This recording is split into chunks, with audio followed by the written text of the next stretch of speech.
The struggle for me and my brother, Big Gates, who were currently doing our own independent thing at the time. The playing field a little different now. I think anytime you allow yourself to partner with anybody in this business, you got to somewhat play by their rules. And one thing from a business aspect that I feel in terms of the music industry, this shit is changing. You know, it seems like every other month. So some of the things that were relevant before we even signed that deal isn't relevant now.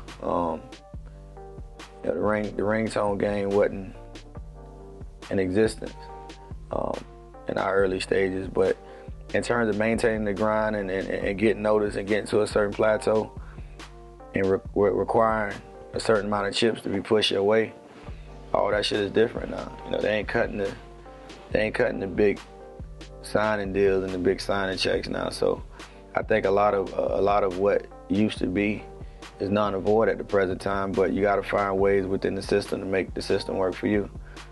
So I've been blessed and fortunate enough, along as with my brother, to use our minds as much as possible to make this industry and this game work for us. I think the playing field is definitely leveled in a sense. I always told people that I thought, doing my analysis of the whole music industry, it was hard for me to look at it any differently. For the whole ringtone game, the whole digital single game, it was a way in which labels was able to cut their risk factor, per se, and do what was in the best interest of them. It wasn't even about the best interest of the artist. It was about recouping as fast as they can recoup. And it allowed you to go find a kid in Philly who had one record that you could see an instant return on your investment. So, like I told a lot of motherfuckers, you know, if you bought an artist that sold 2 or 3 million ringtones and he's a new artist, why should you go buy his album? You got the digital single, you have the ringtone, and if that artist, he or she, doesn't have an underbelly following of a shitload of music that other people can get their hands on, you're really doing the artist a disservice because you ain't even giving him or her a chance or an opportunity, because what you wanted from him, you already bought it.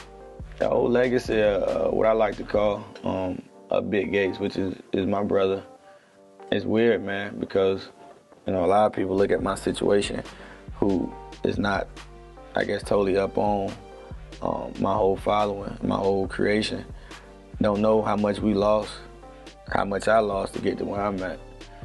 And I have my brother currently incarcerated. It's the second time going back to federal prison. First time he was in Yazoo, Mississippi. And he started Big 8 Records from behind the wall. And it was something that I wasn't a big fan of, because for me, I never seen music work from where I was from. Like being in Fort Myers, like it was never a record company in Fort Myers that I actually see worked on a national level.